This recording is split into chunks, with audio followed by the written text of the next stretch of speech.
In the autumn of 1945, when the world was still catching its breath after the war, a young American sergeant named James Morrison stood in the ruins of Hiroshima. The city was a graveyard of ash and twisted metal, where survivors moved like ghosts through streets that no longer existed. Jim was part of the occupation force, tasked with helping rebuild what his country had helped destroy. He was 23 years old from a small town in Ohio called Millfield, population 3,000, where everyone knew everyone and nothing ever changed. Nothing in his life, not his father's farm, not his mother's Sunday dinners, not even the battles he had fought in the Pacific had prepared him for what he saw in Japan. The devastation was beyond comprehension. Buildings had been reduced to shadows burned into concrete. Trees stood as blackened skeletons. The air itself seemed to carry the weight of what had happened here. Jim had seen death before, had seen men torn apart by bullets and bombs. But this was different. This was an entire city erased. And yet, people lived here still. They picked through rubble looking for anything salvageable. They built shelters from scraps of metal and wood. They lined up each day at relief centers for bowls of rice and watery soup. They survived. One afternoon in late October, while distributing food supplies at a makeshift relief center near what had once been the city's commercial district, Jim noticed a young woman standing apart from the crowd. She was thin, her cheekbones sharp beneath pale skin, her clothes worn but clean, mended carefully in places where the fabric had torn. She held herself with a dignity that seemed impossible given the devastation around her, her back straight, her eyes calm. She did not push forward like the others. She simply waited, patient, as if she had learned that rushing changed nothing. Her name was Keiko Tanaka. Jim learned this when she approached him after the food distribution had ended, speaking in halting but clear English. She asked if there was any work available, anything she could do to earn extra rations for her younger sister. She was 20 years old. Her parents, her older brother Takeshi, and her home had vanished in an instant on August 6th, the day the bomb fell. Only she and her younger sister Haruko had survived, having been visiting relatives in the countryside 30 miles away that day. They had returned 2 days later to find nothing, not even bodies to bury. Jim was struck by her composure, by the way she looked directly at him when she spoke, neither defiant nor submissive, simply present. He told her he would see what he could do. The next day, he arranged for her to work as a translator at the relief center. Her English was better than most, learned during her years at a girls' school before the war, when Japan had still taught foreign languages and girls like Keiko had dreamed of becoming teachers or nurses, or perhaps even traveling abroad someday. They began to talk during breaks in the work. Jim would share his rations with her, an extra apple or a chocolate bar from the PX, and she would tell him about Hiroshima before the bomb. She described a city of rivers and bridges, of streetcars and bustling markets, of cherry trees that bloomed each spring along the riverbanks. She told him about her father, who had owned a small bookshop near the Aioi Bridge, and her mother, who had made the best okonomiyaki in their neighborhood. She told him about Takeshi, who had wanted to be a doctor, and about Haruko, who was only 12 years old and had nightmares every night about the flash of light they had seen from 30 miles away.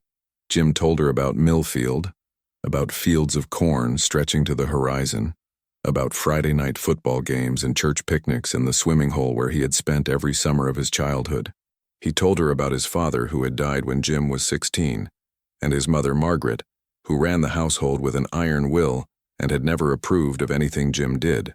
He told her about enlisting the day after Pearl Harbor, about wanting to do something that mattered, about seeing things in the war that he would never be able to unsee. Weeks turned into months. The relief center became a place where Jim and Keiko existed in a small bubble of normalcy amid the chaos. They learned each other's languages, trading words and phrases, laughing at mispronunciations.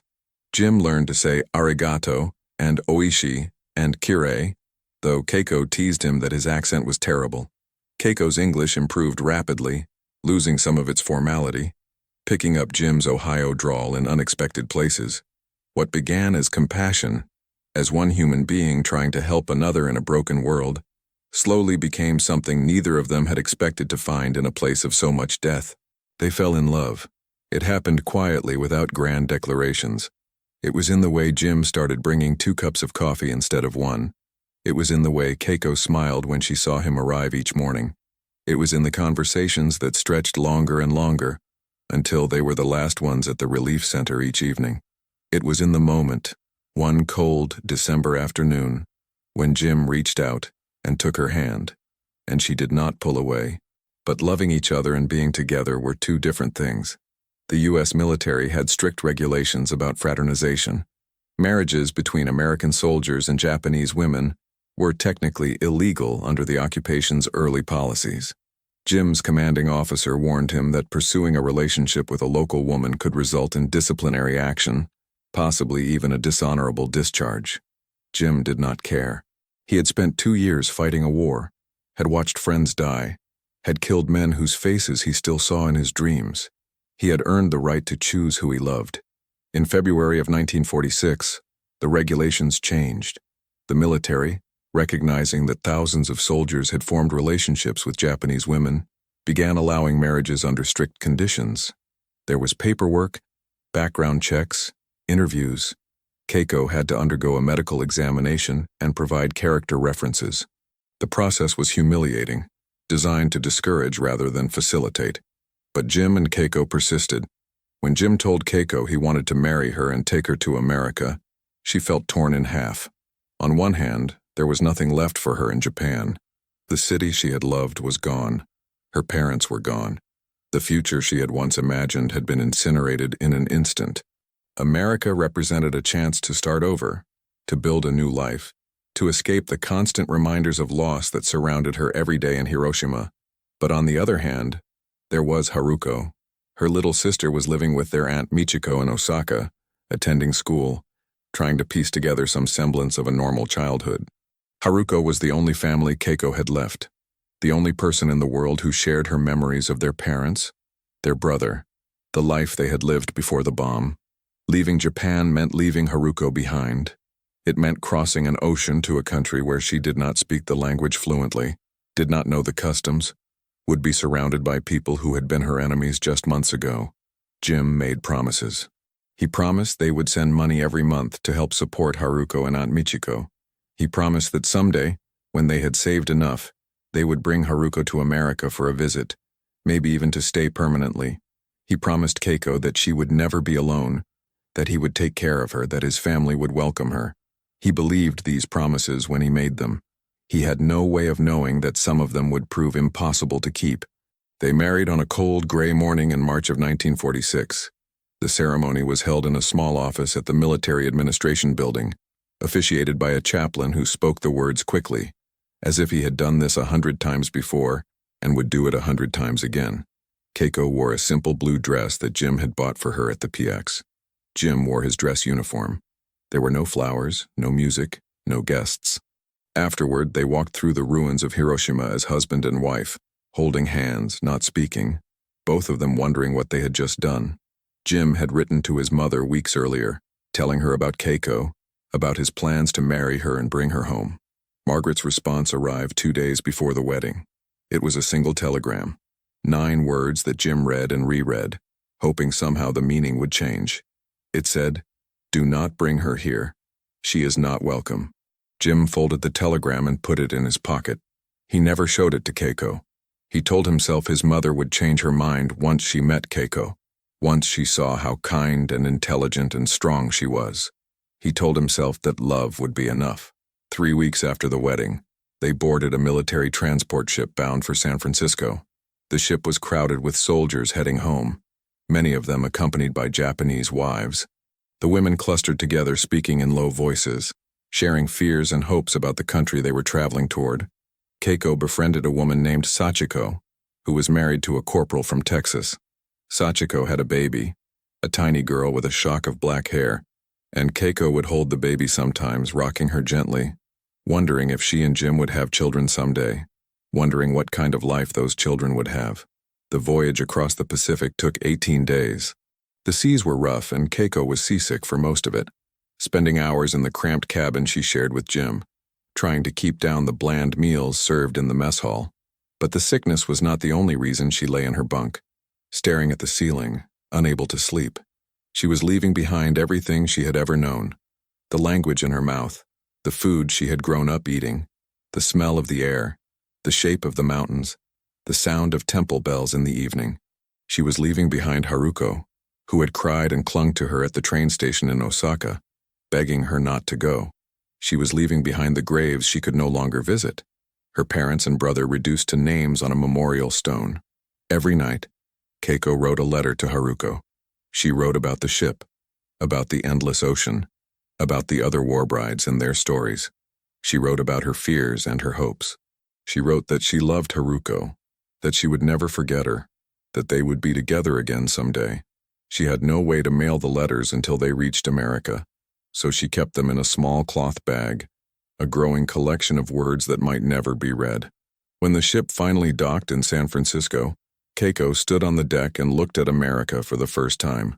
The city rose up from the bay, white and gleaming, impossibly large.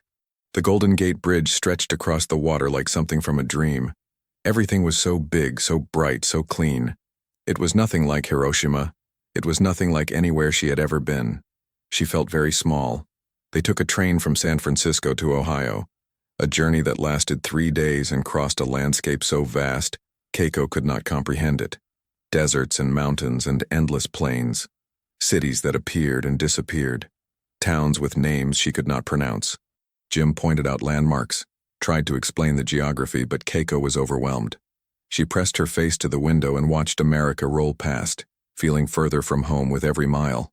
When they finally arrived in Millfield, it was late afternoon. The train station was small, just a platform and a wooden building with a ticket window. Margaret Morrison was waiting. She stood beside her car, a black Ford, her arms crossed, her face set in an expression that was not quite anger but was certainly not welcome. She was a tall woman, broad-shouldered, with gray hair pulled back in a tight bun. She wore a dark dress and sensible shoes. She looked at Jim, nodded once, and then her eyes moved to Keiko. The look lasted only a moment, but Keiko felt its weight. It was a look of assessment and judgment and dismissal all at once. Margaret did not embrace her son. She did not offer her hand to Keiko. She simply said, "Get in the car," and turned toward the driver's seat. Jim helped Keiko into the back seat, squeezed her hand once, and then climbed into the front beside his mother. The drive to the Morrison house took 15 minutes. No one spoke. The house Jim had grown up in was a large 2-story farmhouse on the outskirts of town, surrounded by fields that had once been planted with corn and soybeans, but now sat fallow, waiting for someone to work them. The house was white with green shutters, a wide porch, a chimney at one end. It looked like the houses Keiko had seen in American movies, the kind of place that should have felt welcoming. But as they pulled into the driveway and Margaret shut off the engine, Keiko felt only dread. Inside, the house was dark and cold. Heavy curtains blocked most of the light. The furniture was old and solid, built to last generations. Everything smelled of furniture polish and boiled vegetables and something else, something Keiko could not name but that made her feel unwelcome. Margaret led them through the house, pointing out rooms with a clipped efficiency. The kitchen, the parlor, the dining room, Jim's old bedroom, which would now be their bedroom. And then before they had even unpacked, Margaret handed Keiko a piece of paper. It was a list of chores: sweeping, dusting, laundry, dishes, cooking, weeding the garden. The list was long and detailed, with specific instructions about how each task should be done. Margaret stood with her arms crossed and said, "If you're going to live in this house, you'll earn your keep." Jim started to protest, but Margaret cut him off. "She's not a guest, James. She's your wife. And wives work." That first night, Keiko lay beside Jim in the narrow bed of his childhood and tried not to cry. Jim held her and whispered that things would get better, that his mother just needed time to adjust, that everything would be fine. But Keiko knew, in the way that people know things they do not want to admit, that things would not be fine. She had crossed an ocean to be with the man she loved, and she had arrived in a place where she was not wanted. The days that followed established a pattern that would define the next several years of Keiko's life. She woke early before dawn and began the day's chores. Margaret watched her constantly, criticizing the way she swept, the way she folded laundry, the way she cooked. "That's not how we do things here," Margaret would say, her voice sharp. "You're in America now. You need to learn American ways." Keiko tried. She learned to cook pot roast and mashed potatoes and green bean casserole, though the food tasted bland and heavy compared to what she had grown up eating. She learned to use the washing machine, to iron Jim's shirts the way Margaret insisted they be ironed, creases sharp, collars stiff. She learned to move quietly through the house to make herself small, to avoid Margaret's gaze as much as possible. But Margaret was relentless. She corrected Keiko's English constantly, mocking her accent, repeating words slowly and loudly as if Keiko were stupid rather than foreign. She refused to attempt pronouncing Keiko's name correctly, calling her Kay instead, as if Keiko's real name was too difficult to bother with. When Keiko tried to explain that Kay was not her name, Margaret said, "It's close enough. You'll get used to it." The neighbors were no better. Millfield was a small town where everyone knew everyone, and the arrival of Jim Morrison's Japanese wife was the biggest news in years. At church on Sunday, women would smile tightly at Keiko and then turn away to whisper to each other. At the grocery store, people would stare. Children would point and giggle. One afternoon, a group of teenage boys followed Keiko down Main Street, making exaggerated bowing motions and speaking in gibberish they seemed to think sounded like Japanese. Jim did his best to shield her from the worst of it, but he was gone most days working at the factory on the edge of town where he had gotten a job on the assembly line. The work was hard and the pay was not great, but it was steady, and Jim was grateful for it. He came home exhausted, smelling of oil and metal, and Keiko would have dinner waiting. They would eat in silence, Margaret at the head of the table, making small comments about the food or the state of the house or something she had heard in town. After dinner, Jim would fall asleep in front of the radio, and Keiko would wash the dishes and then retreat to their bedroom, the only place in the house that felt even remotely like hers. It was in that bedroom, late at night when Jim was asleep and the house was silent, that Keiko would take out paper and pen and write to Haruko.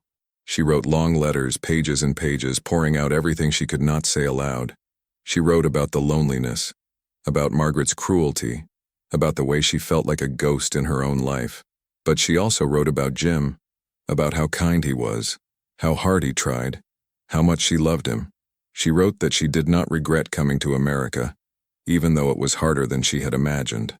She wrote that she hoped Haruko was well, that she was doing well in school, that Aunt Michiko was taking good care of her. Haruko's letters came back slowly, sometimes taking 2 or 3 months. The postal system between the US and Japan was still unreliable in those early post-war years. But when a letter did arrive, Keiko would read it over and over, memorizing every word. Haruko wrote about life in Osaka, about her school, about Aunt Michiko's health, about the ways Japan was changing. The occupation was everywhere, Haruko wrote. American soldiers on every street corner, American movies in the theaters, American products in the stores. It was strange, Haruko said, to see their country become something new.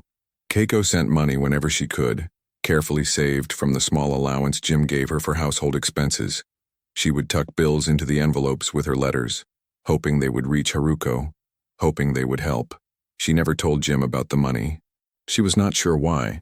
Perhaps because she felt guilty, as if sending money to Japan meant she was not fully committed to her life in America.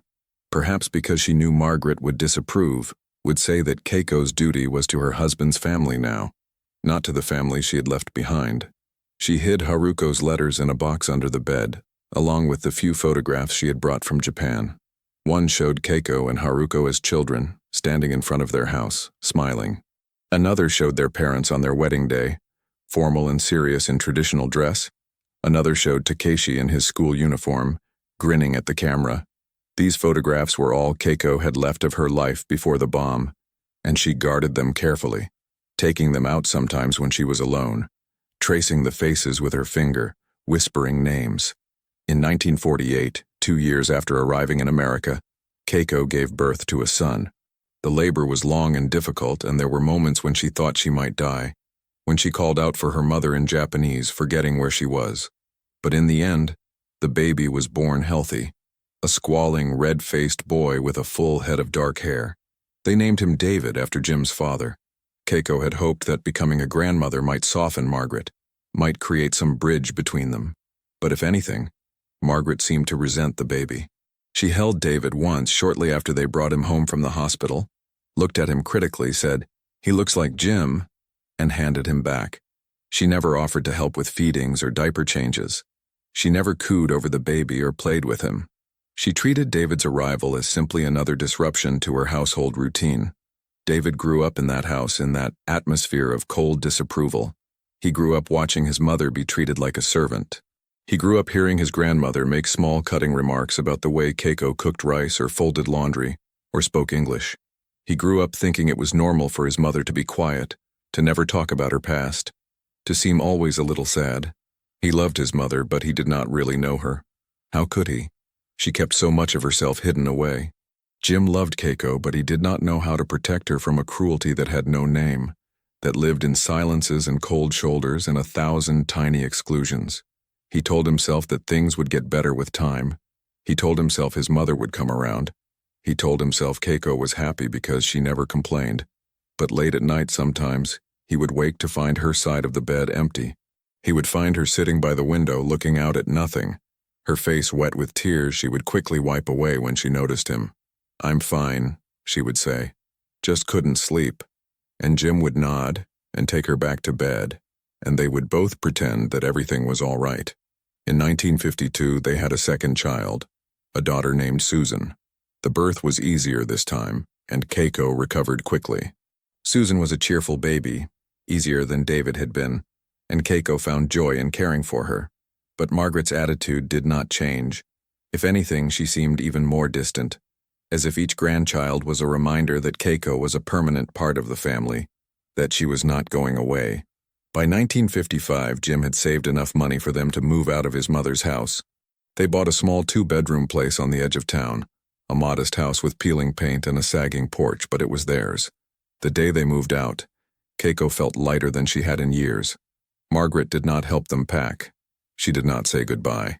She simply watched from the porch as they loaded their belongings into a borrowed truck, her face expressionless.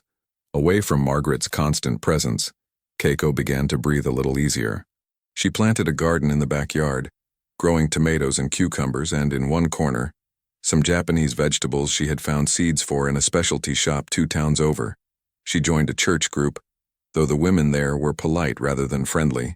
She made one real friend, another war bride named Fumiko who had married a soldier from Pennsylvania and now lived in a town 30 miles away. Once a month, Fumiko would drive over or Keiko would take the bus and they would spend an afternoon together, speaking Japanese, cooking Japanese food, sharing stories about their lives. For those few hours, Keiko could be herself, but she still hid Haruko's letters. She still kept her past locked away. David and Susan grew up knowing almost nothing about their mother's life before America.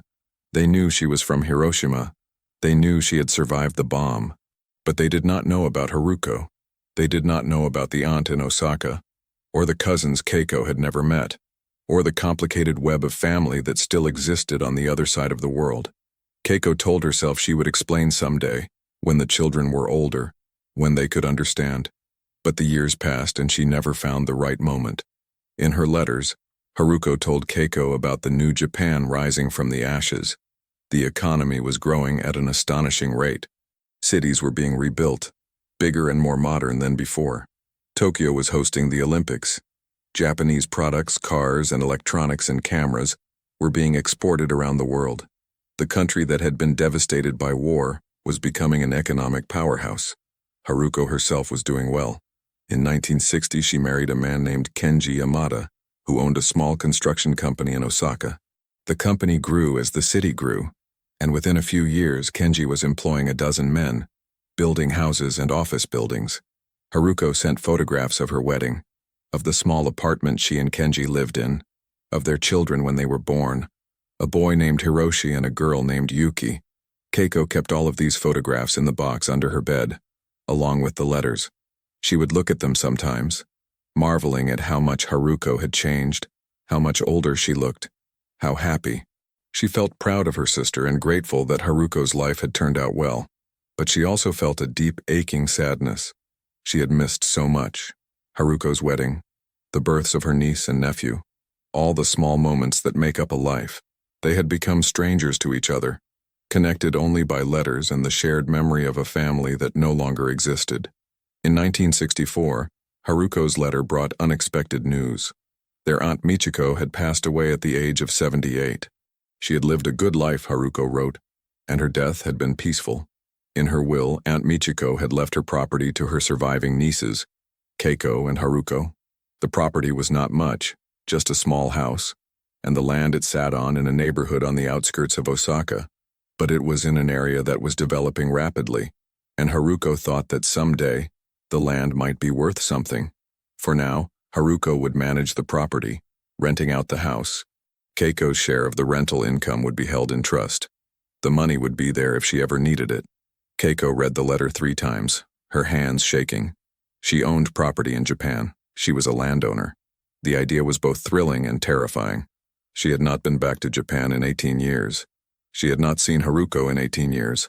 And now, suddenly, she had a tangible connection to the country she had left behind. Something more than just letters and memories. She did not tell Jim about the inheritance. She told herself it was because the property was not worth much, because it did not really matter, because it would only complicate things. But the truth was more complicated. She did not know how to explain that she still thought of Japan as home, that she still felt connected to a place she had not seen in nearly 2 decades. She did not know how to explain that part of her had never left, that she had lived all these years with her heart split in 2. So she hid the letter with the others, and she wrote back to Haruko saying that she was grateful, that Haruko should manage everything, that Keiko trusted her completely. And life went on. The 1960s passed. The 1970s came. David went to college, studying engineering, and got a job with a company in Cleveland. He married a woman named Linda, and they had 2 children. Susan became a teacher at the local elementary school. She married a man named Robert, a pharmacist, and they had a daughter. Jim retired from the factory in 1975 with a modest pension. He and Keiko settled into a quiet routine. They took walks in the evening around the neighborhood. They watched television together, game shows in the evening news. They tended the garden. They grew old together. Jim's health began to fail in 1978. It started with shortness of breath, which the doctor said was probably just age, maybe a touch of emphysema from years of smoking. But then came the chest pains, the fatigue, the swelling in his ankles. By 1980, he needed a cane to walk. By 1982, he rarely left the house. Keiko cared for him with the same quiet devotion she had brought to everything else in her life. She cooked meals he could eat, soft foods that did not require much chewing. She helped him dress. She read to him from the newspaper. She sat with him in the evenings, holding his hand, not talking, just being there. In 1983, Jim had a stroke. It happened early one morning while he was getting out of bed. One moment he was standing, reaching for his cane, and the next he was on the floor, his face twisted, unable to speak. Keiko called for an ambulance, her voice calm even though her hands were shaking. At the hospital, the doctors said he had been lucky. The stroke was not massive. He would recover some function, but he would need extensive rehabilitation. He spent 2 weeks in the hospital, then came home to a hospital bed, set up in the living room. Jim never fully recovered. His left side remained weak. His speech was slurred. He could walk a few steps with a walker, but mostly he stayed in bed or in a wheelchair. Keiko became his full-time caregiver. She bathed him, changed his clothes, helped him to the bathroom. She read to him from books he had loved, westerns and war novels. She played his favorite music on the radio, big band and country. She held his hand for hours, sitting beside his bed, watching him sleep. One evening, as the sun set through the living room window, casting long shadows across the floor, Jim looked at Keiko with his good eye and said, his words slow and thick, "I never gave you the life you deserved." His face was wet with tears. "You should have stayed in Japan. You should have had a better life." Keiko shook her head. She took his hand in both of hers and said, "You gave me everything. You gave me love. You gave me children. You gave me a life. I have no regrets." But even as she said it, she knew it was not entirely true. She had regrets. She regretted the years of loneliness, the way she had hidden so much of herself, the distance between her and her children. But she did not regret loving Jim. That at least had been real. Jim died in his sleep on a cold November night in 1983. Keiko woke in the early morning hours to find him still and silent beside her.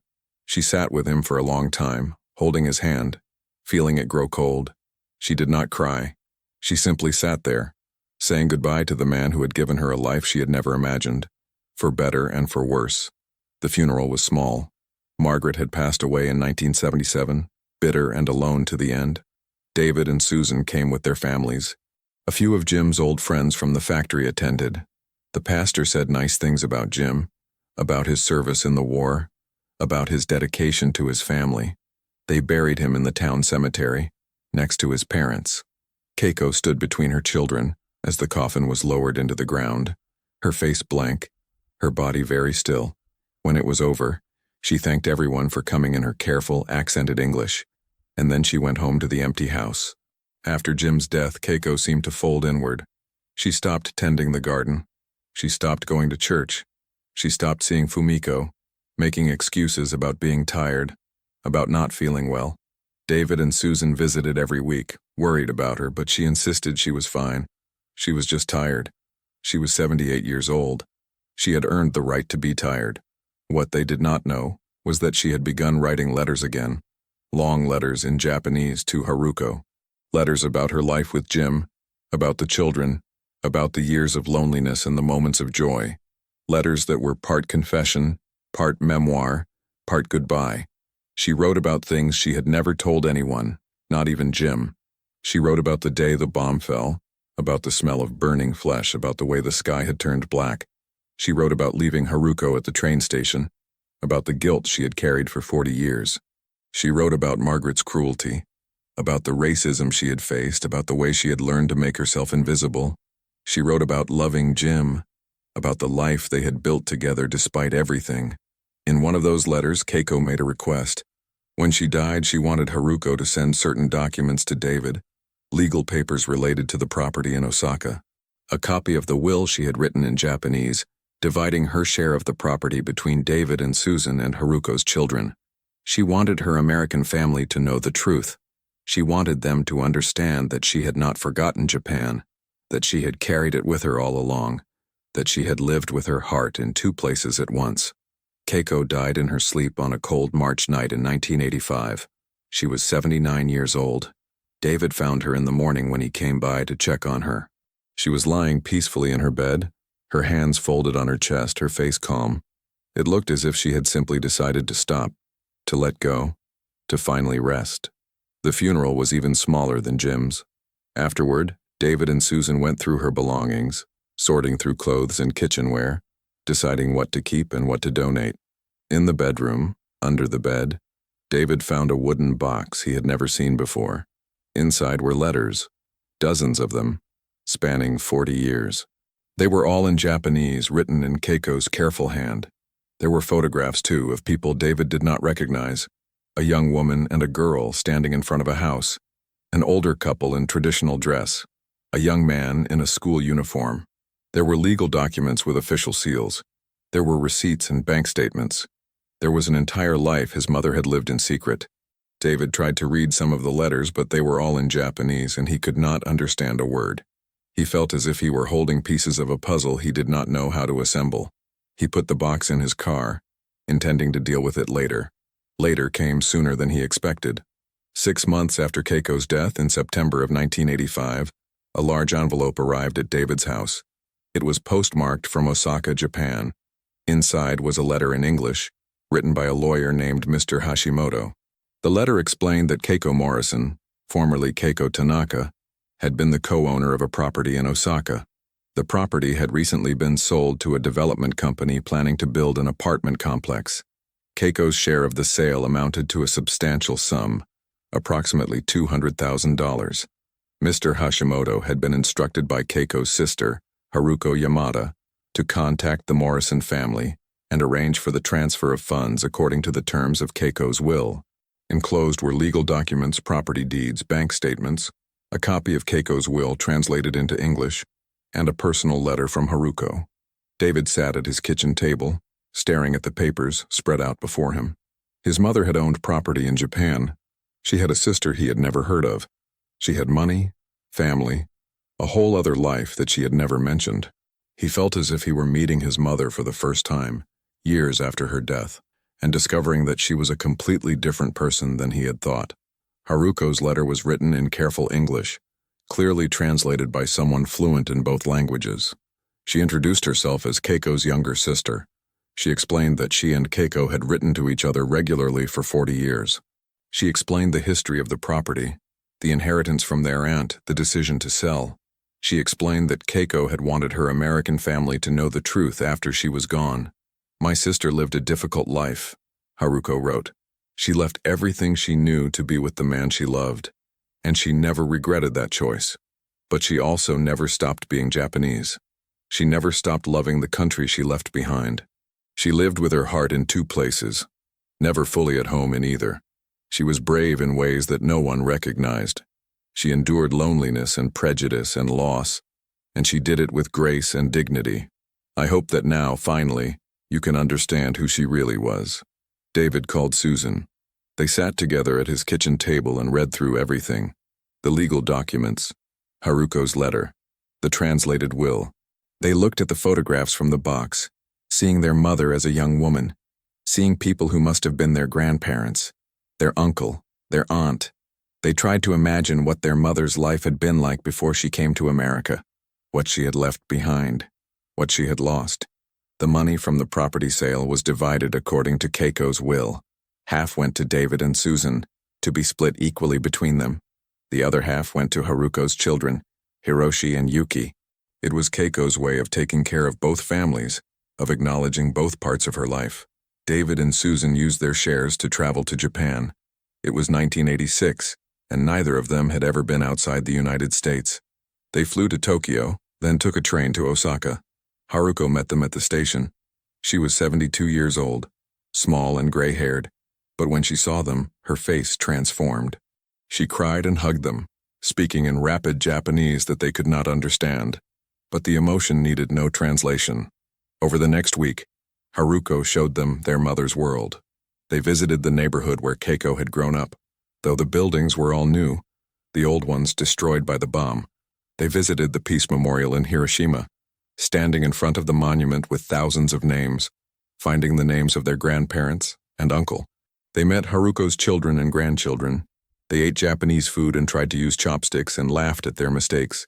They saw photographs of Keiko as a child, as a teenager, as a young woman before the war. They learned about a person they had never known. On their last day in Japan, Haruko gave David a photograph. It showed two little girls, maybe 8 and 5 years old, standing in front of a traditional Japanese house. They were both smiling at the camera, their arms around each other. On the back, in faded ink, someone had written, "Keiko and Haruko, 1933. "This is the only photograph I have from before the war," Haruko said through a translator. "I want you to have it. I want you to remember that your mother was loved, that she had a family, that she was happy once, before everything changed." David took the photograph. He looked at the two little girls, trying to see his mother in the child on the left. She looked so young, so carefree, so full of life. It was hard to reconcile this smiling child with the quiet, sad woman he had known. How much had she lost? How much had she carried in silence? When they returned to America, David had the photograph framed. He hung it in his living room next to the picture of his parents on their wedding day. Two images of his mother, separated by a decade and an ocean, by war and loss and choices that could never be unmade. For 40 years, Keiko Morrison had carried a secret. Not because she was ashamed, but because she did not know how to translate a life that existed in two languages, in two worlds. She had been a war bride, a survivor, a mother, a keeper of memories. She had been both Keiko Tanaka and Keiko Morrison, never entirely one or the other. She had lived with loneliness and prejudice, with love and loss, with the constant ache of homesickness for a place that no longer existed. And in the end, the secret she left behind was not a betrayal. It was a gift. It was a reminder that people are more than the stories we tell about them, that love can exist in silence, that home is not always a single place, but sometimes a feeling carried inside, a memory of belonging that transcends geography, that the human heart is large enough to hold multiple truths at once, to love more than one place, to be more than one thing. The letter from Japan had arrived 40 years after Keiko left, but in a way she had never really left at all. She had carried Japan with her every day, in the letters she wrote, in the photographs she kept hidden, in the language she spoke in her dreams. And now, finally, her children understood. Their mother had not been the quiet, sad woman they thought they knew. She had been a bridge between worlds, a survivor of unimaginable loss, a woman who had loved deeply and sacrificed greatly, and endured with a strength they were only now beginning to comprehend. If you enjoyed this story, please subscribe to the channel, leave a like and share your thoughts in the comments below. Your support means the world to us.